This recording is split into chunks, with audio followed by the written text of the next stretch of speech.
Okay, क्या हम यीशु मसीह के लिए एक जोरदार ताली बजा सकते हैं?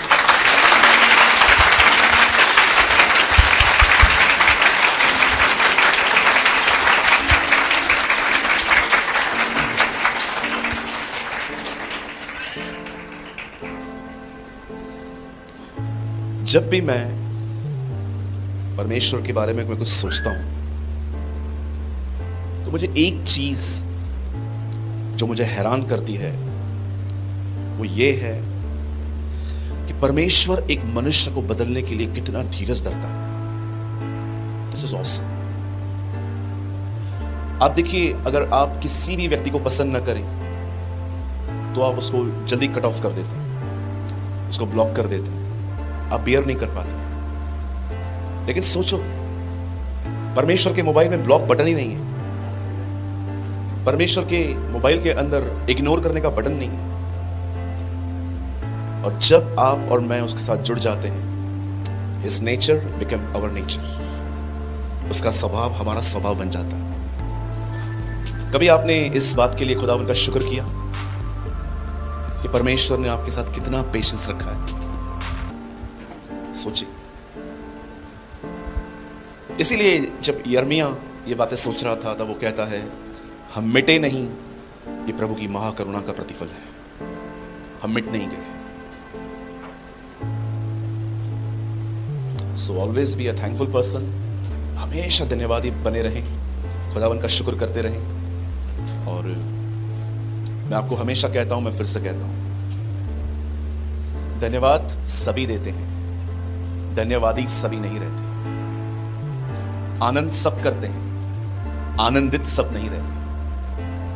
यीशु की ओर ताकते बहुत हैं, पर यीशु की ओर ताकते रहना ये बहुत कम है। धन्यवाद बहुत करते हैं, धन्यवादी बहुत कम रहते हैं। इसलिए यीशु ने साफ कहा, मेरा फल तुम में बना रहे, वो तुम में कंटिन्यू रहे। आमीन। मैंने रिसेंटली एक वीडियो पब्लिश किया जिसका नाम था, वचन सुनने के बाद हम में 2 दिन बदलाव आता है और फिर हम वापस वो फल बना नहीं रहता। होता है ऐसा? मेरे साथ भी होता है। आज सुबह जब मैं इस सभा में आने से पहले, जब मैं प्रेयर कर रहा था इस सभा के लिए, तब परमेश्वर ने मुझे इस सभा के लिए एक वचन दिया और मैं इसको शुरू करने से पहले आपको मैं बताना चाहता हूं, it's tough, it's really tough. इसे स्वीकार करना इतना आसान नहीं होगा। पर याद रखिए, मैं स्पेशली आप में से जितने भी प्रचारक हैं, मैं आप सबसे कहना चाहता हूं, बुरा मत मानिएगा, मेरी चीजों को सही आत्मा में लीजिएगा। अब भीड़ इकट्ठी करना बंद करें, अब लुभावने वाली बातें बोलना बंद कर दें। आप बिलीव करते हैं on the day of judgement, न्याय के दिन, हमें अपने हर प्रचार का अकाउंट देना पड़ेगा। You are accountable. Uncle Reynold Bongi ने कहा, जो भीड़ तुम्हें कलीसिया में दिख रही है, क्या वो भीड़ तुम्हें स्वर्ग में दिखेगी? जो भीड़ आज हमें अपनी चर्च में दिख रही है, मैं जब भी अपने कलीसिया के किसी व्यक्ति से मिलता हूं तो मैं हमेशा ये सोचता हूं, क्या मैंने इसे कुछ ऐसा सिखाया कि ये मुझे वहां मिल पाए? क्योंकि आज मैं आपको बताना चाहता हूं, गॉस्पेल में बहुत सारा मिक्सचर आ चुका है। सुसमाचार में बहुत सारी मिलावट हो चुकी है। मिलावट समझते? आपने देखा होगा, लोग शोरूम में बहुत कम जाते थे पहले, लेकिन आपको आज बहुत सारी भीड़ वहीं दिखेगी। उसका एक कारण जानते क्या है? हर शोरूम के बाहर लिखा है 50% सेल, 40% सेल। मैंने एक शोरूम में देखा था 80% सेल, मैं देखकर आ गया, मैंने लिया कुछ नहीं, मैं देख के आया भाई 80%। तब मैंने देखा कि उन लोगों ने 4000 की चीट 8000 में रखी थी और 80% तो वहीं कम हो गया। और फिर मैंने उनसे पूछा, भाई कितने का है? बोला 1500 रुपए में दे देंगे। और मेरी सोच, 8000 की 1500 में ले लो। आप समझ पा रहे हैं? लुभावने वाली बातें। तो मतलब क्या हम लोगों की जरूरतों के बारे में प्रचार ना करें? बिल्कुल करिए। Who told you कि ना करो? गुमराह बेटा क्यों वापस आया? बाप की याद आई कि पेट में दर्द हुआ? भूख लगी उसे। उसके बाप ने नहीं कहा उसको नहीं, ये रीजन नहीं है आने का तेरा, उसको एक्सेप्ट किया। पर माय क्वेश्चन इज, जब एक व्यक्ति हमारे मत में आता है, प्रभु यीशु मसीह पर विश्वास करता है, क्या हम उसके बाद उसे चेला बनने की शिक्षा दे रहे हैं? सोचो, क्या कोई आपकी जिंदगी को देखकर चौंकता है? क्या वो हैरान होता है कि ये बंदा कितना प्रभु यीशु के पीछे चलता है? इसलिए मैं आपसे कहना चाहता हूं, आज का वचन थोड़ा टफ है, लेकिन इसे स्वीकार करिए, और जो भी बाइबल में आया है हमें वही बोलना है, उसके आगे पीछे बोलिए पास वाले से और कुछ भी नहीं बोलना। चलिए एक सवाल पूछ लूं गुजरात के लोगों से, कितने लोग आंसर करेंगे? Come on, lift your hand. हाथ नहीं लाए? लाए ना? ओके। क्या नए नियम में किसी के ऊपर श्राप आ सकता है? पुराने नियम में श्राप आते थे ना, क्या न्यू टेस्टामेंट में किसी के ऊपर कर्स आ सकता है? कर्स, श्राप समझते हैं श्राप? There is a difference between punishment and curse. याद रखना, इस दुनिया का सबसे पहला व्यक्ति जो पनिश किया गया है वो आदम है, श्राप नहीं हुआ उसके ऊपर। आप पढ़ के देखिए, इस दुनिया का पहला व्यक्ति जिसके ऊपर श्राप आया है वो केन है। Read it. अब मैं आपसे सवाल पूछ रहा हूं, क्या नए नियम में किसी के ऊपर श्राप आ सकता है? नहीं आ सकता ना। कितने लोग कहते हैं आ सकता है? हाथ उठाइए। टेंशन मत करो, मैं कोई टमाटर कोई चप्पलें हमारे पास नहीं है उठाने। कौन? कितने लोग कहते हैं आ सकता है? हाथ उठाइए। एक और कोई? कितने लोग कहते हैं नहीं आ सकता? एक दो, मोस्ट ऑफ लोग आ। बहन, I am agree with you, आ सकता है, बिल्कुल आ सकता है। जो इन बातों को घटाए और बढ़ाए, पवित्र शास्त्र का हर शाप उस पे आ पड़े। Read it in new testament. आपको पता है नए नियम में श्राप किसी विश्वासी पे नहीं है, पास्टर पे आ सकता है। पास्टर पे आ सकता है। क्या क्या गुनाह करेगा वो? अगर वो बाइबल को अलग तरह से प्रीच करेगा। जो कोई इसमें लिखी गई बातों को बढ़ाए और घटाए, ये सारी विपत्तियां, इंग्लिश में लिखा है कर्स, उसके ऊपर आ पड़े। और जानते हो कर्स का मतलब क्या है? तुझे जितनी मेहनत करनी है कर, मैं तुझे सफल होने नहीं दूंगा। दैट इज कर्स। ये कर्स की परिभाषा है। इसीलिए मैं आप सबसे मीटिंग स्टार्ट करने से पहले कहना चाहता हूं, जो उसमें लिखा है वही कहिए। मैं आपके सामने गवाह खड़ा हूं, 17 साल हुए मुझे खुदावन में। मैंने जो लिखा, जो उसमें प्रभु ने लिखा, मैंने वो प्रीच किया। और आप बिलीव कीजिए, मैंने लोगों को बदलते हुए देखा है। मैंने लोगों की जिंदगियां बदलते हुए देखी। मैंने लोगों को खुदावन की तरफ फिरते हुए देखा।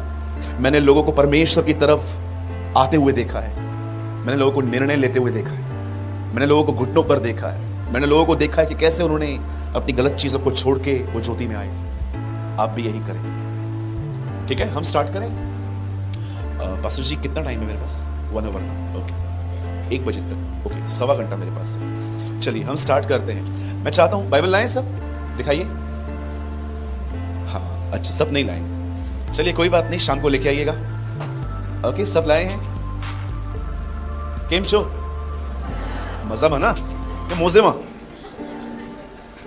देखो यही वर्ड आता है, केम छो। मेरे अंकल ने सिखाया था मुझे। केम छो का मतलब कैसे हो, राइट? मजा मछे मतलब? हाँ चलो, जुबान में लाए, बहुत जुबान भी लाए। धन्यवाद ईशु, आप कुछ बोलते ही नहीं है।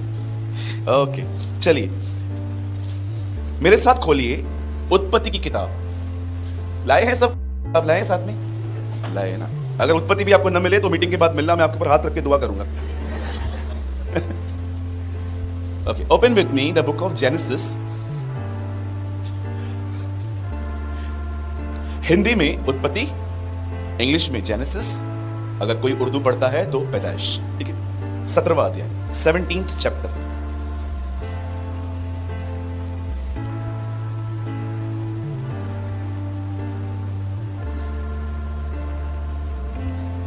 सब मेरे साथ खोलिए उत्पत्ति का 17वां अध्याय।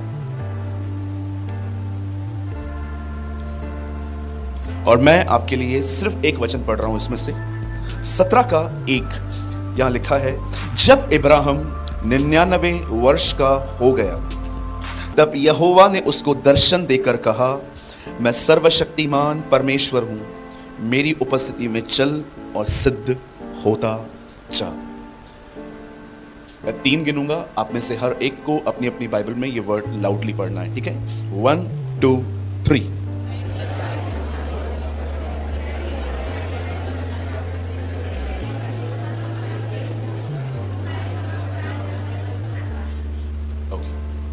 मैं चाहता हूं अब आप सब सामने देखें, स्ट्रेट बैठ के सामने देखें।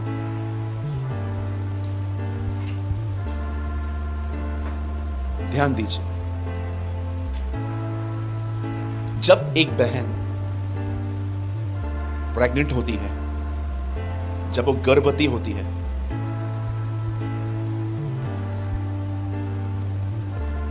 जैसे जैसे बेबी की साइज इनसाइड ग्रो होती है, उसका लेबर पेन बढ़ता जाता है।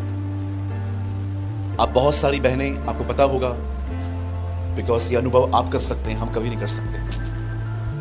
6 महीने 7 महीने के बाद आपको बहुत सारे कॉम्प्लिकेशंस आते हैं।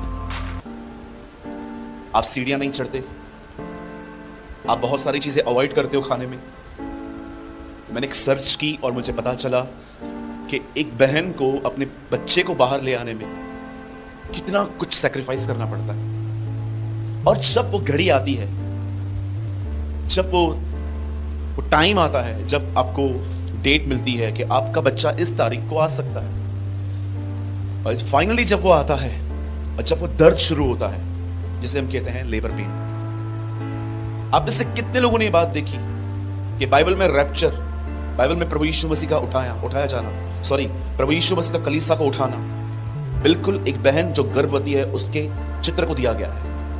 यीशु ने कहा, जब एक औरत गर्भवती होती है तब वो दर्द से गुजरती है, लेकिन बच्चा पैदा होने के बाद वो कभी अपने दर्द को याद नहीं करती।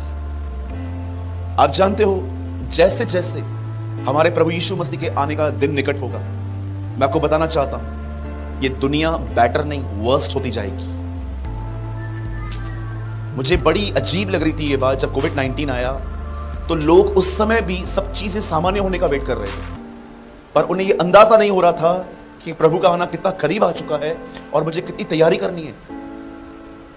आई वॉज वेरी अमेज्ड, मैं सच्ची बोलता हूं, मैं कुछ लोगों को देखकर बड़ा हैरान था कि जब कोविड आया और 1 साल तक हम घर में बैठे थे, लोग उस समय भी खुदावन से रिलेशनशिप में नहीं आ रहे थे, लेकिन उन दिनों में वो वेट कर रहे थे, जल्दी खुले, सब सामान्य हो, हम वापस पानी पूरी खाने जाएं। या ट्रू, सच कहता हूं। लेकिन उन दिनों में भी कुछ लोग ये नहीं समझ पा रहे थे कि समय इतना करीब है, ये जो पेन है ये बढ़ता जा रहा है। दुनिया जो है अब डे बाय डे, आप देखिए, आप बिलीव करते हैं बहुत सारा जो क्राइम है आज, वो एक वजह से रुका हुआ है, because of the CCTV cameras. Otherwise मैं आपको सच कहता हूं, the people will be zombies, trust me. ये तो कैमरास हैं जिसकी वजह से थोड़ा क्राइम कम है। हमारी गवर्नमेंट के लिए धन्यवाद प्रभु का कि उनको खुदावन ने इतनी अच्छी विजडम दी है जो इन्होंने ये सब किया है। अदरवाइज मैं आपको सच कहता हूं, अगर ये भी ना हो ना, आप आने वाले दिनों में ज़ॉम्बीज देखोगे। अगर आप नहीं जानते हो ज़ॉम्बीज कौन होते हैं तो मैं आपको थोड़ा बता देता हूं। ज़ॉम्बीज इंसान का कत्ल करके उसे खाते, उसे खा डालते। अफ्रीका में ऐसे गांव हैं जहां पर आज भी इंसान खाया जाता है, चम्मच डाल के अंदर से उसकी चीजें निकाली जाती है। मैंने अपनी आंखों से देखा है। आप बिलीव कर सकते हैं, जब प्रभु यीशु मसीह हमारे जैसे जैसे वो डेट, बोलो डेट, बोलिए तारीख, जैसे जैसे वो तारीख करीब आएगी, आप ये मत समझना कि चीजें जो है वो अच्छी होती जाएंगी। बिल्कुल भी नहीं होगा ऐसा। आप देख रहे हो लोगों की सोच कहां जा रही है। मैंने रिसेंटली किसी से सुना कि जहां पर बिल्लियां रहती है ना, बिल्लियां, कैट्स, वहां पर एक बॉल्स पड़े रहते हैं जिसमें वो, आप जानते हो ना, हम लोग पानी ऐसे पीते हैं, वो अपना मुंह जुबान से पीते हैं ऐसे से कर करके। तो एक बहन ने अपने बच्चे के लिए स्कूल में अर्जी डाली कि मैं चाहती हूं कि मेरे बच्चे के इस क्लास में आप वो बॉल रखो कैट वाला, क्योंकि मेरी बेटी को फील होता है वो बिल्ली है, वो वैसे पानी पिएगी। मैं आज सुबह किसी से सुन रहा था, किसने ये लिखा है कि मुझे एरोप्लेन से शादी करनी है। आपको लग रहा होगा मैं मजाक कर रहा हूं, trust me, I am very serious. आप सोच रहे हो दुनिया कहां जा रही है? मेरे मुंबई के चर्च में 2 बहनें आई, एक बार साथ में दुआ करवाने आई, और जब मैंने कहा बहन आप बताएं हम किस चीज के लिए दुआ करें, उन्होंने कहा प्रेयर कीजिए, हमने शादी की है, हमारी शादी सक्सेस जाए। See world is where is going. आपको क्या लग रहा है चीजें बेस्ट होंगी? Birth pangs, use this phrase, birth pangs. मेरे आने से पहले एक गर्भवती महिला का चित्र उसने दिखाया कि मेरे आने से पहले क्या क्या होगा। अब इस पूरे माहौल में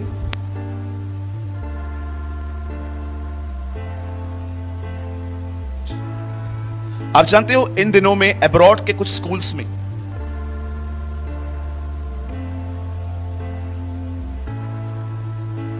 ऐसे सवाल पूछे जा रहे हैं बच्चों से।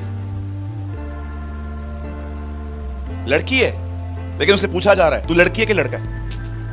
और अगर वो कहती है ना मैं लड़की हूं लेकिन मैं लड़की नहीं बनना चाहती, तो उनके मां बाप को उनको फोर्स नहीं करना है कि वो लड़की ही बनी रहे, वो बन सकती है। They are changing their genders. आप देख रहे हो डिमोनिक एक्टिविटीज कल्चर बन रही हैं। अब कल्चर, हम ऐसे लोगों को जानते हैं, एक औरत, उसके 3 बच्चे, तीनों का बाप अलग अलग, शादी उसने एक के साथ भी नहीं की। आपको लगता होगा ब्रदर आप किसी और प्लेनेट की बात कर रहे हो क्या?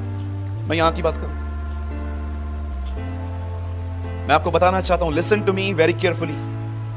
अब डिमोनिक चीजें कल्चर बन रही हैं। आने वाले दिनों में ये तो शुरुआत है, आप पता नहीं क्या क्या सुनने वाले हैं। ऐसी चीजें जो आपके दिमाग को हिला देंगी, जो बचपन से आपने कभी नहीं सुनी होंगी, अब वो कल्चर बनेंगी। इन चीजों में हम एक विश्वासी को कैसे जिंदगी जीनी चाहिए, आज मैं आपको वो बताना चाहता हूं। यहां पर when Abraham was 99 years old, जब इब्राहिम 99 वर्ष के हो रहे हैं, तो कलाम पाक कहता है खुदा उस पर रिवील होता है और परमेश्वर उसे कहता है हे इब्राहिम मेरी उपस्थिति में चल, सिद्ध होता जा। मेरी इंग्लिश मार्जिन सेट, मेरी इंग्लिश बाइबल बताती है O Ibrahim walk before me and be blameless. मेरे सामने चल और इस तरह तू सिद्ध होता जा। क्या होता है सिद्ध व्यक्ति? सिद्ध व्यक्ति का मतलब होता है अब उससे गलतियां नहीं होती, इसे सिद्ध कहते हैं। अगर आप ये बात नहीं जानते कि सिद्ध व्यक्ति क्या होता है, तो मैं आपको छोटी सी बात बताना चाहता हूं। सिद्ध वो है जो अब गलतियां नहीं करता। पाप छोड़ दो, पाप तो बहुत दूर हो गया उससे, अब वो गलतियां भी नहीं करता। क्यों परमेश्वर इब्राहिम के पास ये वचन लेकर आया? क्या कारण था कि परमेश्वर इब्राहिम को यह कह रहा था इब्राहिम अब तुझे सिद्ध बनना है? क्योंकि उन दिनों में इब्राहिम कुछ ऐसी गलतियां कर चुका था जो खुदा चाहता था अब वो दोबारा ना करे। बड़े ध्यान से सुनिए, कलाम पाक कहता है एक समय था जब परमेश्वर ने इब्राहिम को बुलाया जब वो 75 साल के थे। उस समय सारा की उम्र थी 65। His first name was not Abraham, his name was Ibrahim. सारा का नाम सारे था पहले। अब आराम से पढ़ के देखिए। और जब खुदा उनको बुलाता है तो परमेश्वर इब्राहिम से कहता है तू अपना घर बार, अपनी सारी इमोशनल अटैचमेंट्स को तोड़ और तू मेरे पीछे आ। याद रखिए इस चीज को, एक व्यक्ति जो संसारिक चीजों के प्रेम में है, इस्तेमाल करने में नहीं। यहां देखिए, कोई इशू नहीं है अगर ये दुनिया मेरे हाथ में है तो, पर बड़ा प्रॉब्लम यह है कि मैं इनके हाथ में हूं। कुछ लोगों को लगता है कि अगर कोई गोल्डन घड़ी पहन रहा है या कोई बहन डार्क लिपस्टिक लगा रही है या भड़कीले कपड़े पहन रहे हैं तो हम लोग कहते हैं हाँ, संसारिक है ये लोग। तो आपको नहीं लगता आप संसारिक हो जो इस तरह बात कर रहे हो? मेरा एक फ्रेंड है, 1,75,00,000 की गाड़ी है उसके पास, बेंगलोर में रहता है। वो जो घड़ी पहनता है उस घड़ी की कीमत 35 लाख रुपया है। मैं एक दिन उससे मिला, वो मुझे एयरपोर्ट पे लेने आया था। मैं उसके पास प्रचार करने के लिए नहीं गया था, मुझे कहीं और जाना था। उसने कहा मैं तेरे ड्रॉप करूंगा वहां तक। हम पीछे बैठे थे, सफेद ड्रेस में ड्राइवर था उसके पास जो उसकी गाड़ी चलाता है। मेरे साथ बैठा, घड़ी, शूज, कपड़े, इतनी महंगी कार। पर जानते हो जब वो मेरे साथ बैठा तो उसने मुझसे पहला सवाल क्या किया? पहली चीज उसने मुझसे जानते क्या पूछी? तुझे इन दोनों में खुदा क्या सिखा रहा है? ऐसे बहुत लोग हैं जिनके पास दुनिया की हर वस्तु है पर उनका मन उनमें नहीं है। संसार आपके हाथ में है, कोई प्रॉब्लम नहीं है। आप संसार के हाथ में हैं, ये बड़ी प्रॉब्लम। मैंने ऐसे बहुत सारे लोगों को देखा है, जब परमेश्वर थोड़ा उनको देता है ना, उनका मन उनके अंदर घुस जाता है। फिर परमेश्वर थोड़ा पीछे हट जाता है कि ये अभी तक नहीं है, ये तो देकर मैं इसको ही अपने आप से खो दूंगा। फिर खुदा आपको मैच्योर करता है, फिर वो आपको जिंदगी की वैल्यूज सिखाता है। और जब आप सीख जाते हो कि यार खुदा ही सबसे भला है, फिर वो देता है, फिर उस चीज को पाके भी आप उसके साथ बने रहते हो। आमीन। अब देखो, जब परमेश्वर इब्राहिम से कहता है, हे इब्राहिम, तब कलाम कहता है, परमेश्वर ने इब्राहिम से कहा तू यहां से बाहर आ। और इब्राहिम अपने निकलने में ही एक गलती कर बैठा, उसने लूत को ले लिया। लूत परमेश्वर की बुलाहट याद रखी। आइए मेरे पीछे एक वर्ड कहिए जो मेरे अंदर आ रहा है, बोलिए उद्धार सबके लिए है, बुलाहट सबके लिए नहीं है। बुलाए हुए तो बहुत हैं, चुने हुए थोड़े हैं। बहुत लोगों ने जानते हैं क्या किया? अपनी सेवा में मामा, भांजा, चाचा, काका, काकी सबको स्टेज पे बुला दिया। अरे खड़े हो जाओ, खड़े हो जाओ। ये सांस भी खड़ी है, ये बहू भी खड़ी है, ये भी खड़ी है, वो भी खड़ी है। ये पीले शर्ट पहन के आया, बीवी आके बोलती है ब्लैक पैन, सांस आके बोलती है अच्छा तो दिख रहा है मेरा बेटा। अब ये बंदा बीच में, लो और लो, चाचा, मामा, काकियों को लो, दबाओ अपनी सेवा। तुम्हारे कलीसियाओं के अंदर सबसे बड़ी प्रॉब्लम जानते हैं क्या है? तुमने खुदा को नहीं सुना है, तुमने रिश्ते निभाए। परमेश्वर हमारा गवाह है, आप हमारी टीम से पूछ सकते हो। बहुतों को नाराज कर दिया हमने, जानते हो किस वजह से? उन्होंने कहा सेवकाई चाहिए, हमने कहा अब तक खुदा ने हमें नहीं कहा। लेकिन हम अगर इमोशनल लोग होते ना, चलो आ जाओ, मेरी मामी आई, सूरज मेरी आवाज अच्छी है, आ मामी गीत गा। ओ अंकल आया, ब्रदर मैंने बाइबल पूरा पढ़ लिया, अरे आप आ जाओ प्रचार करो। खुदा ने कहा कुछ नहीं कहा, बस चलो लेते जाओ सबको।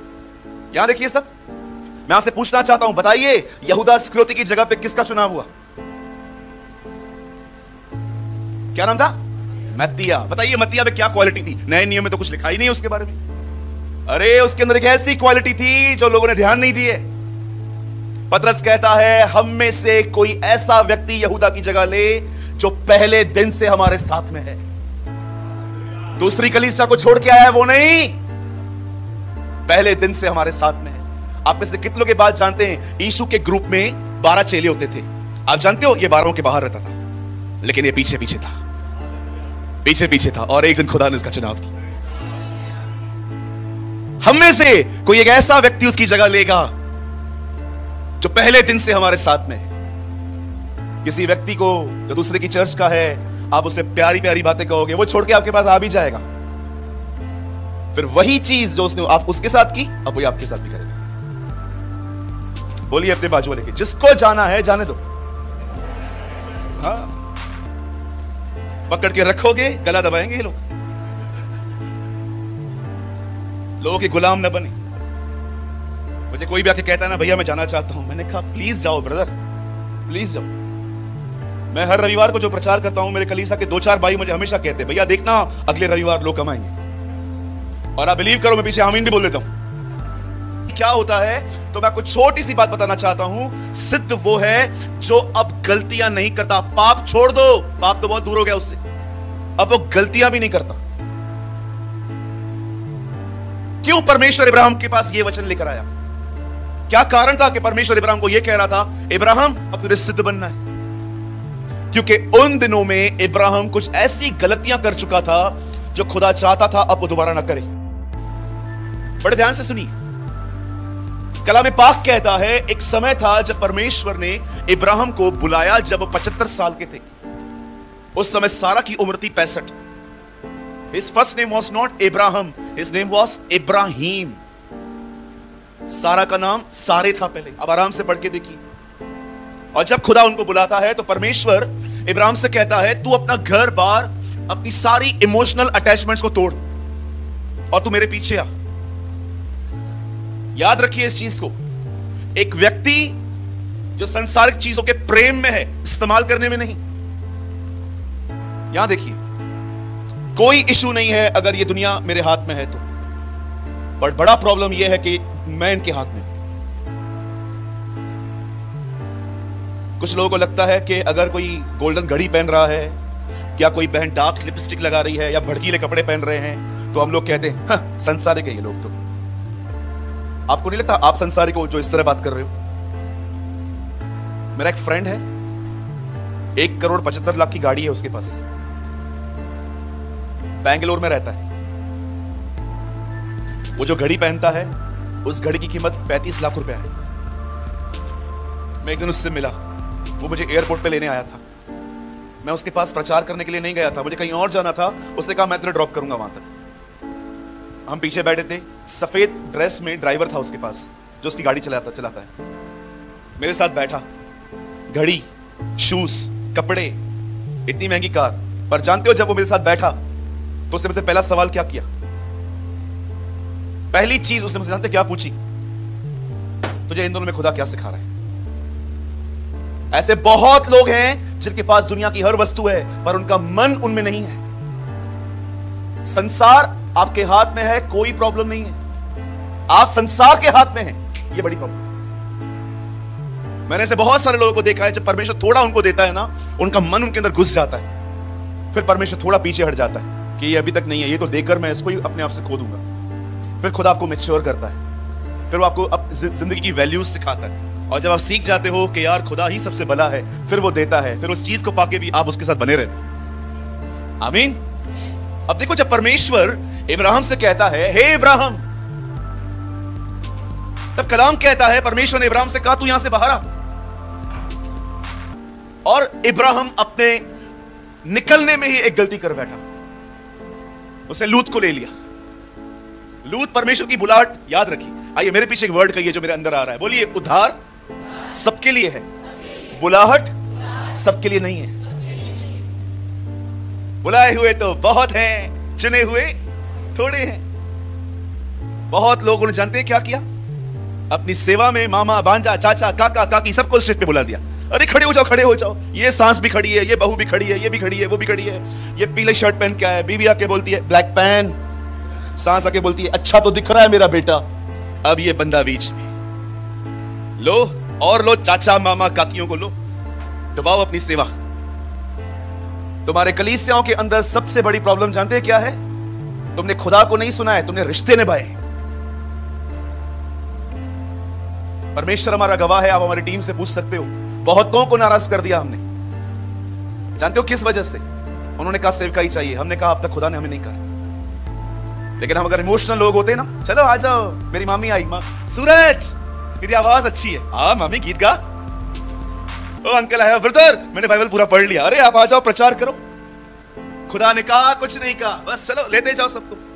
यहां देखिए सब, मैं आपसे पूछना चाहता हूं, बताइए यहूदा इस्करियोती की जगह पे किसका चुनाव हुआ? क्या नाम था? मत्तिया। बताइए मत्तिया में क्या क्वालिटी थी? नए नियम में तो कुछ लिखा ही नहीं उसके बारे में। अरे उसके अंदर एक ऐसी क्वालिटी थी जो लोगों ने ध्यान नहीं दिए। पतरस कहता है हम में से कोई ऐसा व्यक्ति यहूदा की जगह ले जो पहले दिन से हमारे साथ में है। दूसरी कलीसिया को छोड़ के आया है वो नहीं, पहले दिन से हमारे साथ में है। आप में से कितने लोग ये बात जानते हैं? यीशु के ग्रुप में 12 चेले होते थे। आप जानते हो ये 12 के बाहर रहता था, लेकिन ये पीछे पीछे था, पीछे पीछे था। और एक दिन खुदा ने उसका चुनाव किया। हम में से कोई एक ऐसा व्यक्ति उसकी जगह लेगा जो पहले दिन से हमारे साथ में है। किसी व्यक्ति को जो दूसरे की चर्च का है, आप उसे प्यारी प्यारी बातें कहोगे, वो छोड़ के आपके पास आ भी जाएगा। फिर वही चीज जो उसने आप उसके साथ की, अब वही आपके साथ भी करेगा। बोलिए अपने बाजू वाले के, जिसको जाना है जाने दो। हाँ, पकड़ के रखोगे गला दबाएंगे ये लोग। लोगों के गुलाम न बने। मुझे कोई भी आके कहता है ना भैया मैं जाना चाहता हूं, मैंने कहा प्लीज जाओ ब्रदर, प्लीज जाओ। मैं हर रविवार को जो प्रचार करता हूं, मेरे कलीसिया के 2-4 भाई मुझे हमेशा कहते हैं भैया देखना अगले रविवार लोग कम आएंगे। और आप बिलीव करो मैं पीछे आमीन भी बोल देता हूं। हमारे हर एक वीडियोस का यह पर्पस होता है कि आप हर एक वीडियो से कुछ ना कुछ सीखें। और आपने इस चैनल पे आपने सूरज पिंडवानी सर की वीडियोस को देखा, जिनका एक ऑफिशियल चैनल है जीसस इज लाइफ, आपने कभी न कभी जरूर देखा होगा। उनके चैनल पर जो परमेश्वर के प्रति जो परमेश्वर के वचन होते हैं वे बताए जाते हैं, बहुत ही गहराई के साथ बताए जाते हैं। और उनका हर वचन 1 से 1.5 घंटे का होता है। तो मैं भी उनकी वीडियोस को वॉच करता हूँ, देखता हूँ और उनकी वीडियोस से मैं सीखता हूँ। और जब मैं उनकी वीडियोस को देखता हूँ तो मुझे बहुत इंपॉर्टेंट मैसेजेस भी देखने को मिलते हैं, जो कि उन प्रीचेस के बीच में या फिर कहीं बीच में देखने को मिल जाते हैं। तो मैंने सोचा कि उनके वीडियोस से जो इम्पोर्टेंट मैसेजेस हैं मैं आपके साथ शेयर करूं, जो कि 20 मिनट 30 मिनट के होंगे। मैं उनकी 1.5 घंटे 1 घंटे की वीडियोस में से 20 से 30 मिनट की जो इम्पोर्टेंट मैसेज वाली सीरीज है मैं आपके साथ शेयर करता हूं। तो आई होप आपको ये सीरीज अच्छे लगते होंगे, आप इनसे कुछ ना कुछ सीखते होंगे। मैं नहीं कहता कि सूरज पिंडवानी सर के 1.5 घंटे की वीडियोस में केवल 20 से 30 मिनट ही इम्पोर्टेंट मैसेज होता है। मैं केवल इतना कहना चाहता हूं कि उनका हर एक वर्ड जो परमेश्वर की ओर से होता है बहुत इंपॉर्टेंट है और हमारे जीवन में रोल प्ले करता है। लेकिन हम उन बहुत ही सारे के सारे पॉइंट्स इंपॉर्टेंट है, बट उनसे भी ज्यादा इंपॉर्टेंट जो पॉइंट होता है मैं आपके साथ शेयर करता हूं और आप इस चैनल पे उन वीडियोस को देखते हो। आप चाहो तो मेरे चैनल पे जाकर इस चैनल पे जाकर काफी सारे वीडियोस देख सकते हो, जो कि सूरज पिंडवानी सर के मैसेजेस हैं, जो परमपिता परमेश्वर के वचन हैं, आपको वहां पर देखने को मिल जाएंगे और बहुत ही गहराई के साथ सूरज पिंडवानी सर ने आपके साथ शेयर किया है। मेरी आशा है कि आप ये वीडियोस देखकर ब्लेस होते होंगे, क्योंकि इन वीडियोस पर इस चैनल पर काफी कुछ कमेंट्स आते हैं, जिसमें कुछ लोग कहते हैं, ज्यादा नहीं कहते, बस 1-2 लोग का मैसेज मुझे ऐसा देखने को मिला, वो ऐसा कमेंट करते हैं कि दूसरे के मैसेजेस को कॉपी क्यों करते हो और अपने चैनल पे अपलोड करके उससे अपना बनाते हो, अपना कहते हो। तो मेरा उनको केवल यही रिप्लाई है, क्योंकि परमपिता परमेश्वर का वचन सभी के लिए है और हमारा काम है परमपिता परमेश्वर के वचनों का प्रसार करना और लोगों तक पहुंचाना, चाहे वो किसी के भी द्वारा कहे गए हो, चाहे वो किसी के द्वारा प्रचार किए गए हो। लेकिन हमें केवल इतना करना है कि हमें उन वचनों को, परमपिता परमेश्वर के जो वचन है उन्हें लोगों तक पहुंचाना। हमारा केवल यही उद्देश्य है कि परमपिता परमेश्वर का वचनों का किसी न किसी तरीके से प्रचार होना चाहिए। वो चाहे हम खुद प्रचार करें या फिर कोई भी प्रचार करे, अगर हम उन प्रचार को लोगों तक पहुंचा रहे हैं तो इसमें कोई भी गलत बात नहीं है, इसमें कोई भी बुरी बात नहीं है।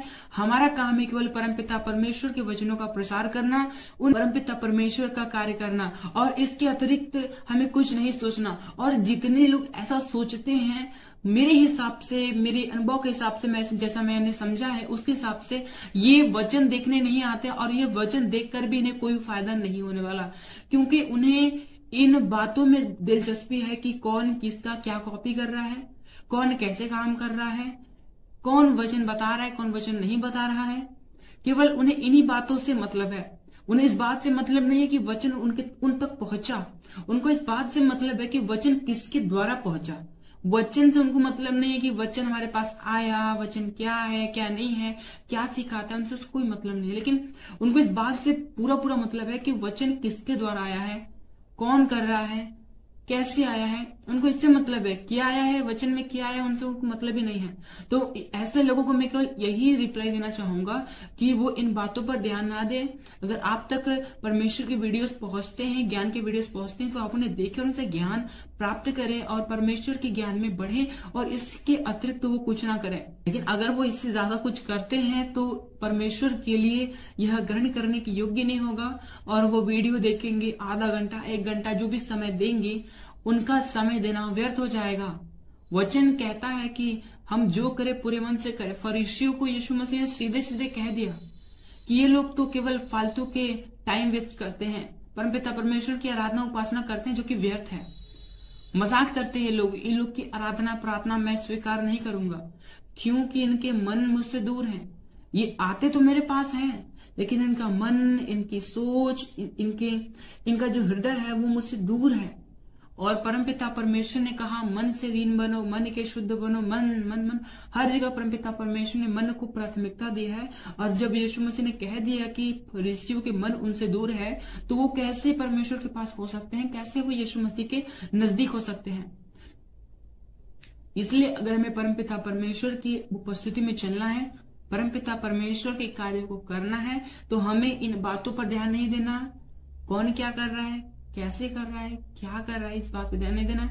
हमें इस बात पे ध्यान देना है कि वचन क्या है, वचन क्यों है, वचन कैसे है, मेरे जीवन में वचन कैसे लागू होगा। अगर ये वचन मेरे पास पहुंचा है तो मैं इन वचनों पर कैसे चल सकता हूं, और अगर मैं नहीं चल सकता तो क्यों नहीं चल सकता। फिर जाकर इन सभी रीजंस को दूर करो, और जब रीजंस दूर हो जाएंगे तो फिर आप परमपिता परमेश्वर के वचन में ऑटोमेटिकली ही ग्रोथ करोगे, ऑटोमेटिकली ही बढ़ते जाओगे, और इसमें कोई भी गलत बात नहीं है। सो आई होप आपने इस वीडियो के शेयर किए जाने के पर्पस को आपने समझा होगा। तो आज की वीडियो को हम यहीं तक रखते हैं, मिलते हैं नेक्स्ट वीडियो में। आप सभी को जय मसीह की, प्रेज़ द लॉर्ड।